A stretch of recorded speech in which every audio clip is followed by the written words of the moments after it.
El apóstol terminaba su ministración.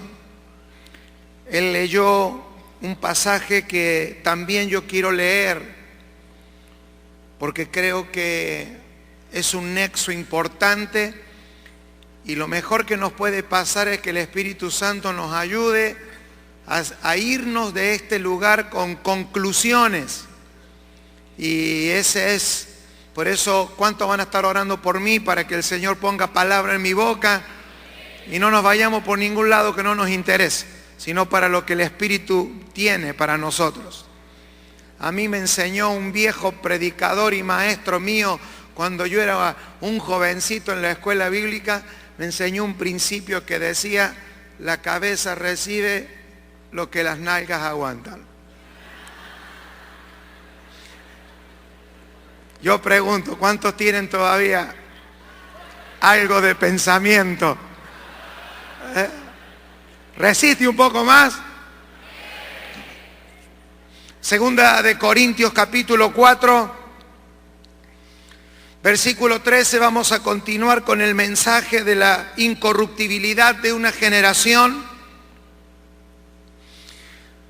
Ayúdeme a gritar el título de esta parte: generación incorruptible, gobierno posible. ¿Se anima a ayudarme de nuevo? Generación incorruptible, que se oiga fuerte. Generación incorruptible, gobierno posible. El pastor Satirio leyó 2 de Corintios 4 y creo que es importantísimo tomar ese pasaje, pero teniendo el mismo espíritu, versículo 13, conforme a lo que está escrito. Creí, por lo cual hablé. Nosotros también creemos, por lo cual también hablamos.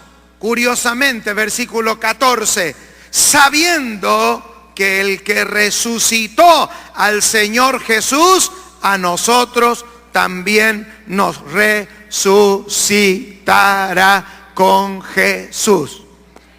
Aleluya. Yo quiero que usted sepa cuál es mi oración en este tiempo. Señor, revélanos cada día más el obrar del Espíritu de resurrección en nuestra generación. El punto de la incorruptibilidad o la corrupción, como usted lo quiera llamar, depende del lado que usted lo vea, es y será determinante para que toda la palabra que nosotros estamos recibiendo en estos días, esa simiente de la que se nos hablaba recién, sea una simiente incorruptible. Y es la labor de cada generación mejorar la calidad de esa simiente en cuanto a lo que es uno de los asuntos más determinantes en la vida de la fe, como lo es el pecado. Diga conmigo, el pecado. Cuando nosotros hablamos de corrupción o incorrupción, nos estamos refiriendo puntual y directamente al asunto del pecado. Entonces, en este mediodía vamos a hacer algunas conclusiones, porque hay algunos puntos que son muy importantes y que va a ser un gran aporte a esta escuela, y no solamente a nosotros que estamos oyendo, sino que somos conscientes que a través de la vida del cuerpo que se imparte, y también de todo lo que se oiga y se transmita, sabemos que esta plataforma es una plataforma hacia el mundo. Entonces, con responsabilidad le pedimos al Señor que Él nos dé sabiduría, entendimiento y revelación para poder entender la palabra y no desviarnos de ella.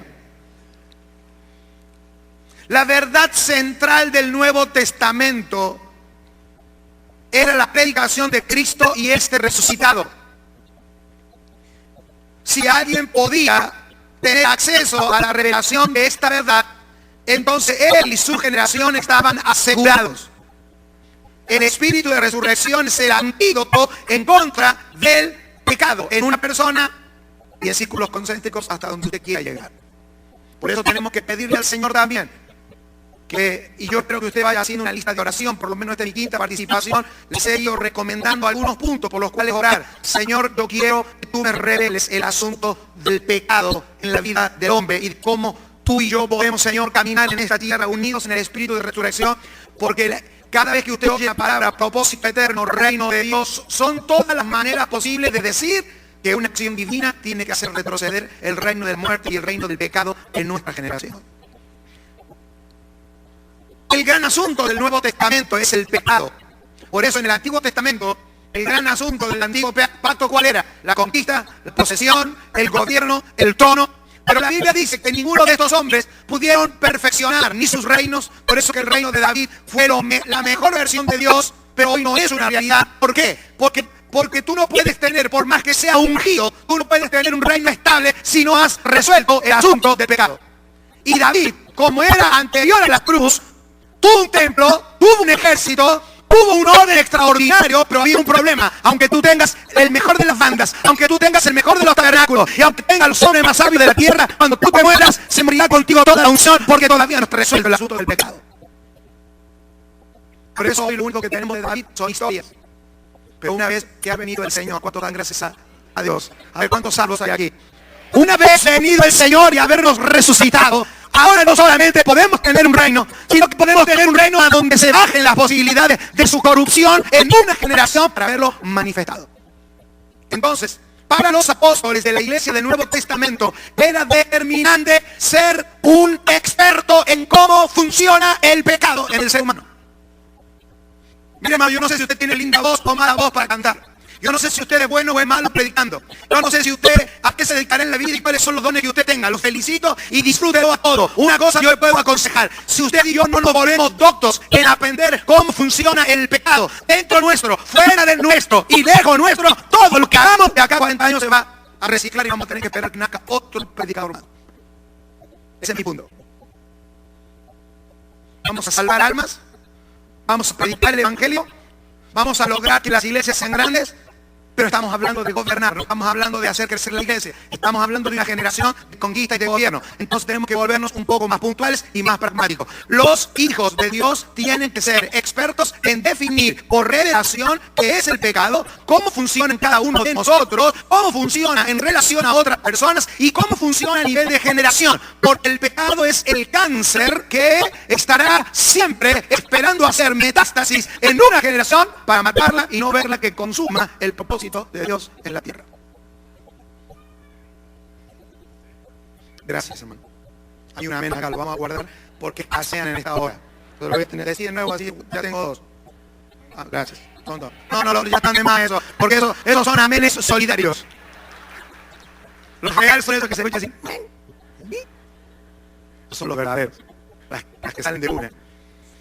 Entonces, por eso es que el apóstol Pablo, leíamos el primer día en Hechos capítulo 13, cuando está ordenando la vida de aquellos hombres ahí en Antioquía, les dice lo que hemos leído, porque la verdad, David, habiendo servido a su propia generación según la voluntad de Dios, durmió y fue reunido con sus padres y vio corrupción, mas aquel a quien Dios levantó no vio corrupción.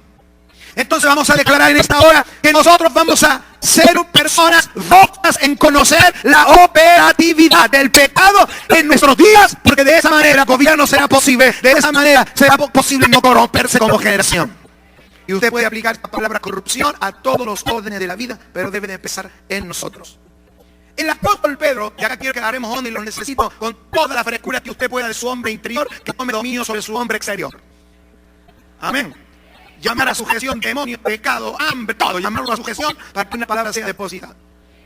Mire, el apóstol Pedro, cuando está viejo, ya un hombre mayor, escribe una de sus cartas, y él en una de sus cartas describe a Pablo. Lo describe a Pablo. Describe en pocas palabras lo que él ha detectado del apóstol Pablo. Aquel hombre que ayer decíamos que parecía que no se llevaba tan bien con Pedro, ahora es un Pedro maduro, es un hombre que está anciano y tiene una lectura más panorámica de la vida de Pablo. Y él dice que ha detectado a lo que se ha dedicado Pablo durante toda su vida.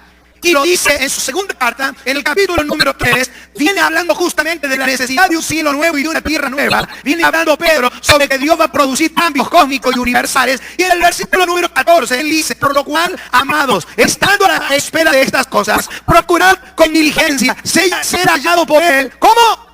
Irreprensible. Irreprensible se puede cambiar por incorruptible. ¿De qué manera nosotros tenemos que esperar las promesas del Señor? Incorruptiblemente. Con un corazón, ¿cómo? Incorruptible. Y en paz. Tener entendido de lo que se nos habló recién, que la paciencia de nuestro Señor es para salvación. Como también, y acá también la referencia que hace Pedro, para que como también nuestro amado hermano Pablo, según la sabiduría que le ha sido dada, os ha escrito en casi todas las epístolas, hablando en ellas de estas cosas. A ver, Pedro dice que le ha detectado la onda Pablo, que Pablo en todas sus cartas ha tratado de decir lo mismo, que él no es un predicador inquieto que andaba en búsqueda de un mensaje nuevo. Pedro dice, yo ya saqué a Pablo. Pablo en todos lados habla de lo mismo. Te lo cocina Loro, te lo cocina Brito, te lo cocina hervido, pero básicamente el ministerio de Pablo estaba absorbido en una cosa puntual. ¿Cuál es esa cosa puntual? Mantener el corazón del hombre irreprensible. Por eso fue el único hombre que se atrevió a escribir sobre su propio pecado, diciendo que él reconocía que el pecado moraba en sus miembros. Pablo no estaba en el negocio de vender la imagen de un creyente ni bueno ni santo. Pablo estaba claro por la relación de la palabra que el cáncer del pecado como institución todavía permanece en la naturaleza humana de un hijo de Dios. Para eso está Romanos 7. El pecado que mora en mí. Pablo dice que el ser humano en su naturaleza tripartita tiene carne. Y en la carne Dios permitió en su profunda sabiduría dejarnos el cáncer del pecado. Y Pablo hace una clara diferencia entre el pecado que mora en mí y los pecados. Los pecados son aquellas cosas que Dios perdona. El pecado es aquella naturaleza que queda en nuestros miembros hasta la primera resurrección. Es la naturaleza, es el motor del pecado que está en el ser humano y que opera en cada uno de nosotros de una manera tan misteriosa, porque es un misterio. Y de eso deberíamos dedicar los próximos años de nuestra vida. Porque el que logre en una generación entender cómo el pecado opera en nosotros y logramos entender por la vida del Espíritu cómo basarnos en su gracia, entonces lograremos una generación incorruptible que va a gobernar y que va a conquistar. Aleluya. ¿Eso qué significa que tengo que terminar? No, yo pregunto. Aleluya. Mire lo que dice Pablo. Mire lo que dice. Estoy hablando de Pedro, escribiendo de Pablo. En todas sus cartas se ha dedicado a qué? A mantener una generación como incorruptible, irreprensible. Y tener también, y dice, diga conmigo, en casi todas las epístolas.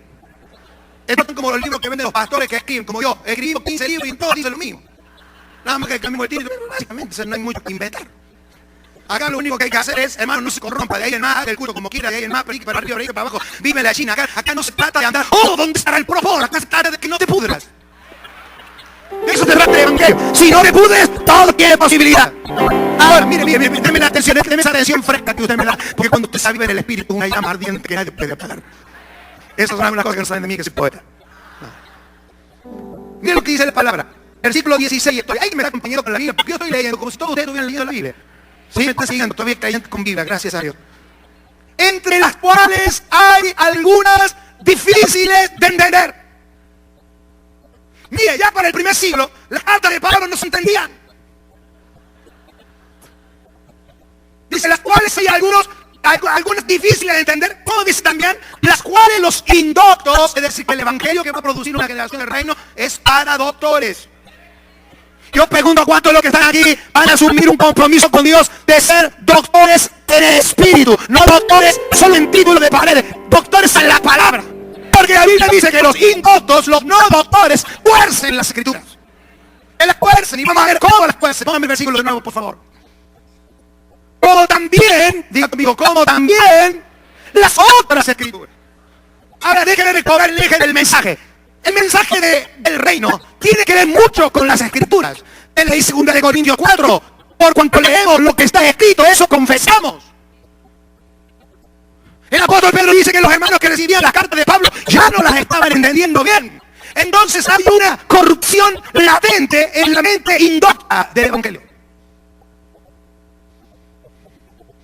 Tú no llevarías a tu hijo a alguien que se dedica a la carpintería si le sube la fiebre. Esa risa yo la acepto porque humor es cosa seria. Pero ¿por qué nosotros ponemos nuestra eternidad en manos de gente indocta? ¿Por qué hablamos de los asuntos de la fe con cualquier persona? ¿Por qué oímos a cualquier persona? ¿Por qué creemos todo lo que creemos? Entonces la corrupción generacional que la iglesia lleva por 20 siglos es por la vida indocta de aquellos que oímos y hablamos las escrituras y luego las hacemos base de predicación. Y el punto es, y ya lo voy uniendo porque tengo que terminar en 15 minutos. Acá es donde tengo que unir. Bueno, si no dan paro. Han nacido paro. Escuche, aquí es donde se unen las escrituras con el pecado y con la corrupción. Pedro dice que Pablo ha escrito en casi todas sus epístolas cómo mantener una generación irreprensible o incorruptible. Y dice que algunos indoctos tuercen esa verdad. Entonces, si yo un mensaje que va a traer incorrupción lo desvío, ¿qué me va a producir? Entonces, aquel obrero irreprensible de Timoteo no lo voy a tener nunca en la iglesia, porque si se tuerce la verdad, no produce la razón por la cual algo se escribió. Pablo dice que él, y lo leyó el apóstol, Pablo ¿qué dice? Lo que leímos en las escrituras, ¿y eso? Entonces, en la base de lo que confesamos está ligado directamente a las escrituras. ¿Sí? El problema, acá se presenta una situación que es la semilla que quiere dejar sembrada de incorruptibilidad. El apóstol Pablo, cuando se refería a las escrituras, se refería a que él era un doctor en la ley. Pablo nunca habló de las escrituras en función de los evangelios, él nunca habló de las escrituras en función de su propia carta. Pablo nunca se imaginó que sus cartas serían Biblia. Por favor, quiero que usted entienda esa palabra.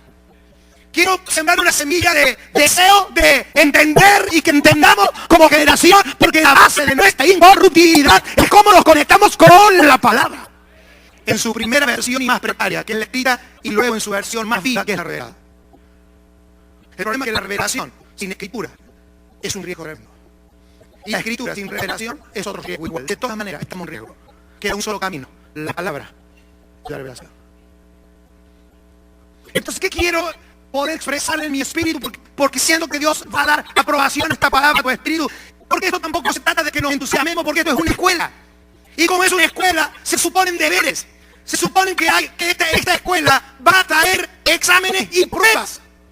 Y las pruebas que vendrán a tu vida no vendrán para matarte, sino que las pruebas vienen para promocionarte. Hermanos, cuando un hermano te dice, hermano, yo pasé por pruebas y no sabe cuánto yo aprendí, está equivocado. Las pruebas no vienen para enseñarte, las pruebas vienen para saber cuánto aprendiste. El que aprende en una prueba es porque no estudió. No, esto es una cuestión de culto racional. ¿Está mal aprender en una prueba? No, lo que no es correcto.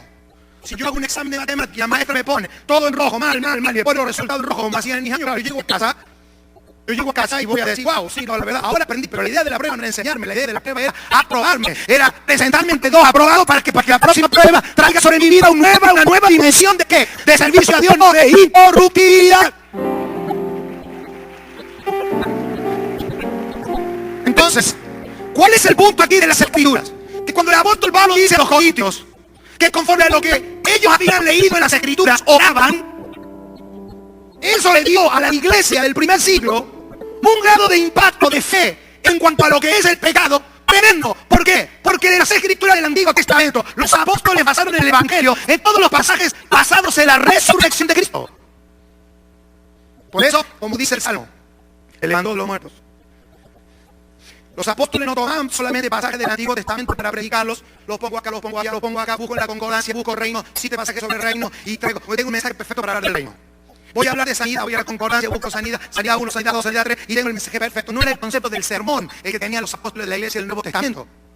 No era el concepto del que predico, sino que era el concepto del cumplimiento de un nuevo pacto. Y el nuevo pacto estaba basado en que Cristo resucitara. Por eso era clave, no solamente que Cristo muriera, sino que también resucitara. Porque era desde la resurrección de Cristo que se fundamentaría una generación que iba a poder manifestar el reino de Dios en la tierra. Ellos todo lo que confesaban, lo confesaban ¿desde qué? Desde el Cristo que había resucitado. Le arrebataron los salmos que parecían davídicos y se lo aplica a Cristo. Pídeme y te daré por herencia a las naciones y con posesión tuya a los confines de la tierra. Porque mi santo no verá corrupción. Porque la verdad David sirvió, pero se pudrió en el cementerio. Mas nuestro Señor Jesucristo resucitó. Es decir, todo lo aplicable a los Moisés y a los David ahora estaba absorbido por Cristo. Y ese era el fundamento de los apóstoles del primer siglo. El Cristo resucitado. Ahora, voy a terminar no con un problema, sino con una pregunta. para que quede como una situación.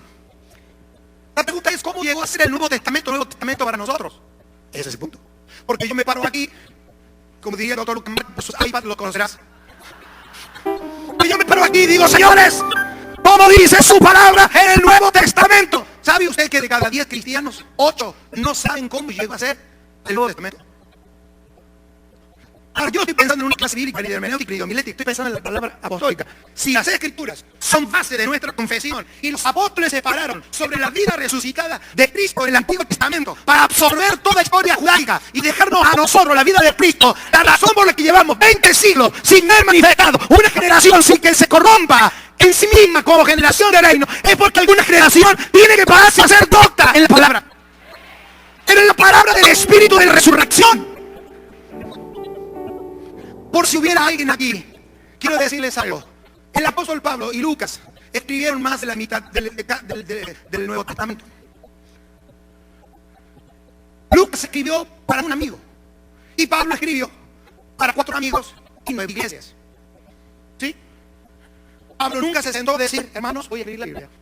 Así que, imagínense, alguien que va a escribir la Biblia nunca pondría, y saludo a Trifena y a Trifosa. O sea, hermano, por amor de Dios, si tú estás en tus cabales, nunca pones eso. No te sirve ni para un nombre de un hijo. Estamos en una escuela.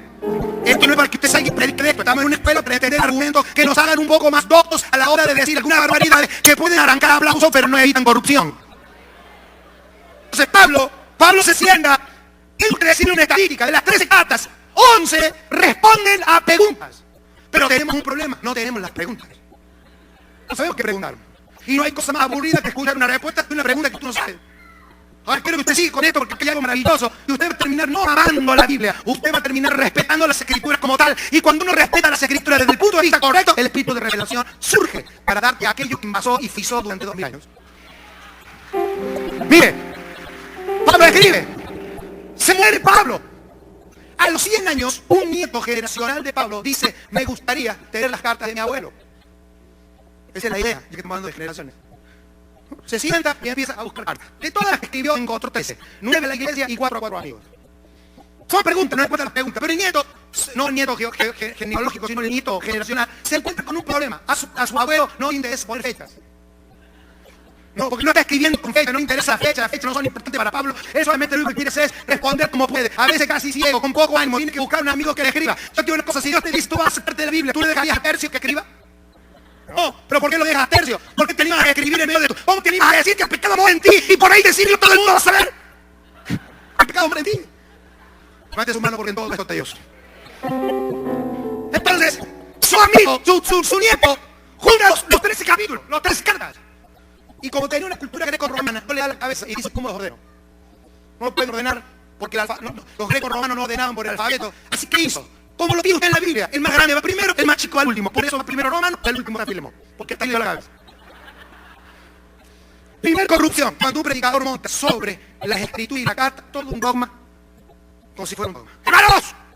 Y la pobre voz del predicador. ¡Ah! ¿Sabe por qué Romano está primero? Porque la justificación en Cristo va primero. No, eso es corrupción. Va primero porque el que los ordenó dijo el más grande primero, el más chico al último. Entonces usted empieza a ver por 20 siglos el montaje de verdades. El montaje de... ¡Ah! Pablo en toda su carta no le interesa otra cosa que el pecado que corrompe al ser humano aún después de que éste ha recibido su nueva creación. Ese es el tema de Pablo. El tema de Pablo es no te corrompas. El tema de Pablo, un poco la canción que cantamos recién, tranquilízate, cree, persiste, permanece, lo que hemos oído, obedece, porque aquel tema se trata por mantener el pecado que está en mis miembros como un cáncer que no haga metástasis. Esa es la idea. Dios te dejó el cáncer para que no se te olvide. Dios te dejó el cáncer a modo inoperante. Está encapsulado. Todo el evangelio se trata de que nada haga explotar y haga una metástasis en el cuerpo y que tú llegues al final de tus días gastándote la gracia de Dios para que el pecado no te absorba. Esa es la idea central de la gracia de Dios.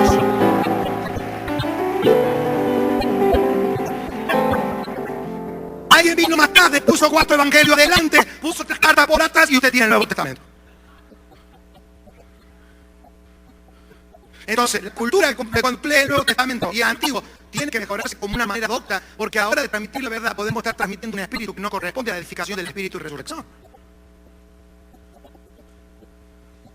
Eso me hace pensar que alguna generación, y esperemos que los que se están yendo y los que están entrando podamos en alguna manera llegar en el espíritu a una misma revelación. Pedro dice, Pablo ha escrito de la irreprensibilidad de esta generación, para que veamos cielo nuevo, tierra nueva, tienen que haber una generación incorruptible. Pero Pedro reconoce de que hay cosas difíciles de entender. Mi pregunta, y con esto termino, es: ¿usted está listo para comenzar una vida en la fe? No, difícil no es. Ahora te vuelves místico. Ya no, mientras predicas el evangelio, mientras que vives el evangelio, mientras que disfrutamos, mientras que oímos que vamos a gobernar, mientras que oímos que tenemos que establecer cuál es el rango que este asunto tiene que tomar en tu vida. No se olvide que la única manera de dañar el propósito de Dios en una persona es sabotaje interno. No hay otra manera. Dios te hizo indestructible externamente. Lo que yo sé es que en estos días, y por lo que quedan de los años que Dios nos va a dar de vida, Dios no nos va a mandar una teología sobre el pecado, nos va a enviar una revelación sobre el misterio del pecado. Porque este está relacionado directamente ¿con qué? Con la edificación del cuerpo de Cristo. Y esto está totalmente relacionado con qué? Que si no se corrompe a nadie mientras que estamos acá, no veremos muerte. Todas las imperfecciones del Antiguo Testamento están resueltas con el asunto del pecado. No habrá quien descubre a su padre, no habrá quien mate a su hermano, no habrá un Jesse que se quedará con lo que no se tiene que quedar, no habrá un Absalón. ¿Por qué? Porque yo tengo que estar hoy en el nuevo pacto hablando del espíritu de Absalón. ¿Por qué yo tengo que hablar hoy del espíritu de Jezabel? ¿Por qué yo tengo que andar hablando hoy de los espíritus de adulterio y de fornicación? Algo pasó. Yo no tengo por qué hablar de aquellos espíritus que Dios los absorbió en la cruz. Si pasaron es porque hay grietas. ¿Por qué tuvo que cambiar el versículo de que el Señor añadía cada día lo que debería de ser salvos? Yo lo tengo que cambiar por cómo hago para ver cómo hago llegar a la gente a la iglesia. Algo nos pasó. Claro, pero se ve que no debe de ser emocional o emocionante hacerlo, porque hace 20 siglos que nos vienen pasando. Nos van pasando la pelota. La pregunta es: ¿vamos a seguir hablando de la pelota o vamos a jugar la pelota? Vamos a ir al punto. Porque usted puede pasarse la vida haciendo goles en la esquina, eso no cuenta para la FIFA, eso no hace que tú valgas 20 millones de euros al año. Lo que hace que tú valgas 20 millones de euros al año es una sola cosa: que hagas el gol cuando el silbato oficial sonó. Todo lo demás es entrenamiento.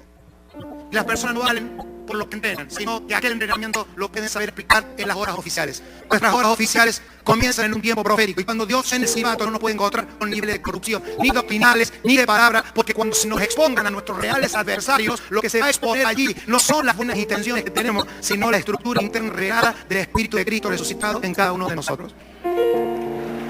Póngase de pie, he terminado. Entonces, levanta su mano, adore a Dios. Esa música que suena tan lindo, estamos en buen tiempo. Te pido que adores a Dios, que sueltes una palabra en tu espíritu. Hermanos, vas a sembrar una ofrenda o vas a traer una ofrenda delante del Señor. Ponle un nombre: Señor, yo no quiero comprar la revelación, pero si una ofrenda sirve para abrir un nuevo espíritu de revelación. No estoy comprando tu revelación, pero quiero marcar con algo que me cueste el tiempo de la revelación. Porque Dios nunca va a revelar algo a gente tacaña, escasa, mediocre. De revelación siempre está en los lugares a donde hay generosidad y abundancia. Levanta tu mano y adora a Dios. Padre, te damos gracias por tu palabra. Yo te alabo en esta hora porque yo sé, Señor, por el testimonio de tu Espíritu en este lugar, que las cosas difíciles se nos van a revelar. Y no para hacer batallas teológicas, sino para ver a nuestras generaciones incorruptibles. Porque ellos sí van a ver, Señor, ellos sí van a ver el Espíritu de vida del Cristo resucitado. Bendito sea el nombre del Señor. Alabo a Dios y gracias por este tiempo tan precioso. Gracias.